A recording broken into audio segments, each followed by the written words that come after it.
We selected this because of the Mario music, but we can't tell if this is real or not. I don't know, it says he's okay at the end. I still feel like this can't be real. He's not even touching anything, he's just flipping in the air.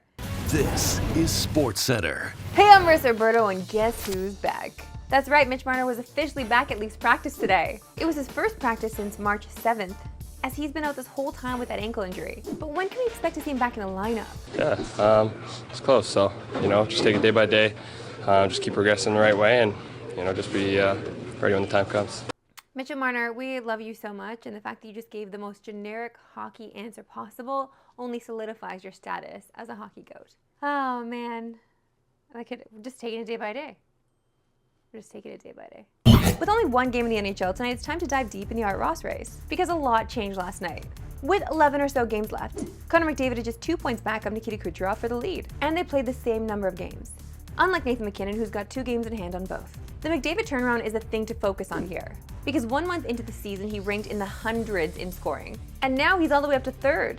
In the last 53 games, McDavid has 106 points, which is an average of 2 a game. And if he hadn't missed a couple of games, he'd probably be in first right now. The best player in the game has been on a torrid pace recently, giving us this amazing 3-player sprint to the finish, with 16 points in his last 6 outings, each one being a multi-point game.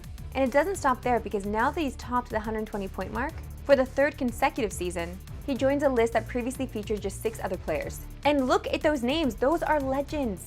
And for the first time since 1996, we got 3 players hitting the 120-point mark in the same season. That year, Lemieux ran away with the Art Ross, with 161 points, with an Av and Joe Sakic finishing 3rd. But the Avs did go on to win the Cup that year, which could be a good omen for MacKinnon, who seems destined to finish 3rd. Last night, Nate's 19-game point streak and his 35-game home point streak came to an end, but in controversial fashion. But never count this man out until the end, because he has just been dominating. We can tell Luka wrote the script because it was Avs heavy, and for that reason, I want his boy MacKinnon to get it. Now, Jenna, one of our favorites, Jack Armstrong. Great to see you, Jack. Great to see you, Marissa. After what you've seen from Purdue through 2 games, do you see them getting by Gonzaga tonight, and either Creighton or Tennessee to make the Final Four? I think they're playing at a level right now where they can get by anybody. I mean, they're playing with great confidence. They're doing a tremendous job defending, playing together. They're playing with an identity. They're playing inside out. Obviously, Zach Edey gets all the hype. And as we know, though, for Purdue to really be that next level team, they got to do a great job with their execution, being able to play inside out and play off of him. The Braden Smiths, the Jordan Lawyers, their perimeter players, being able to consistently knock down the 3 ball and play at a high level. But they have right now the formula. They know what works for them. They have been, along with Houston and Connecticut, one of the top 3 teams in college basketball all year. They know what works for them, and they've won a lot of high-level games.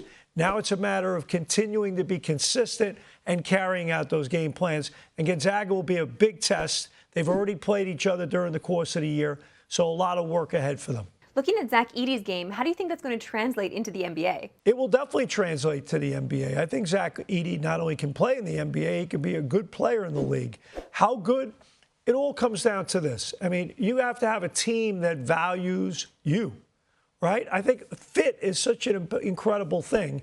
And there are teams in the league that just don't value having a big man or having the dynamics of trying to figure out how to, in my opinion, sometimes hide him a little defensively, because they say, well, pitch plays, screener rolls, handoffs, he's got to play out there. You got to play more drop coverage, yada, yada, yada. 3's more important than 2. But here's the thing that people forget about a guy like Edey. You could throw it into him. He's going to shoot, I don't care what level, he's going to shoot north of 60% at the basket. He's going to change ends. He's going to do a good job being physical.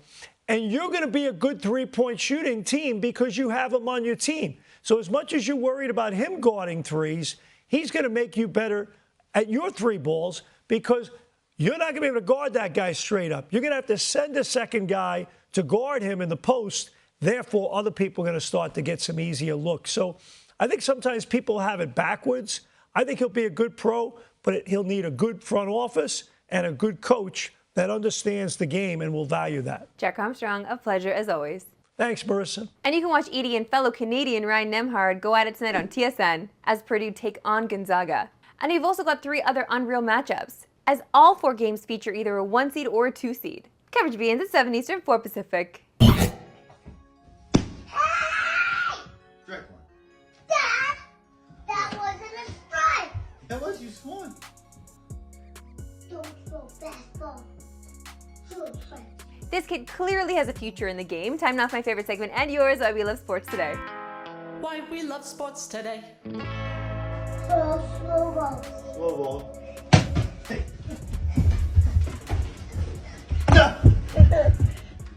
No fastballs. No fastballs.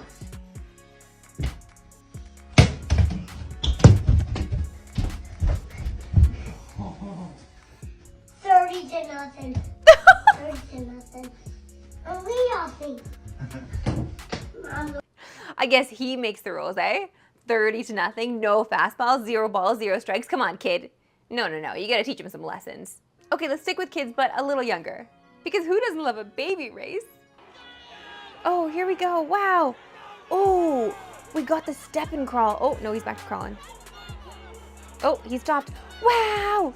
The girl in the pink is making it way. Let's go. The mom on the end in yellow just giving up, knowing her kid's not coming. Oh, wow, this kid stands up. This kid's... Oh, no, back down. Whoopsie. Oh, no, the baby in front looking back. Oh, my God. The kid in the yellow. Wow. He's going back to the step and crawl. Oh, he stops. He stops to stretch. Oh, no, he's going diagonal. Uh-oh. Oh, hello. Baby, look this way. Oh, wow, no way. From behind. From behind, the kid in green out of nowhere. Wow. Wow. Man, see, the Savannah Bananas just know how to entertain. That might be the best baby race we've ever seen.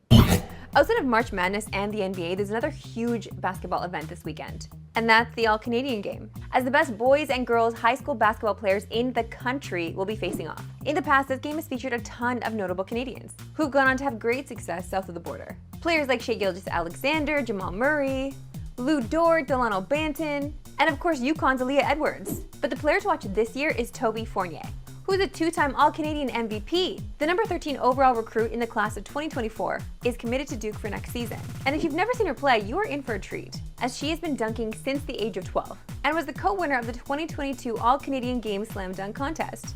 I actually saw her recently at an event, saw her dunk live. She's incredible, got to speak to her a bit too. What a lovely person, cannot wait to see her shine.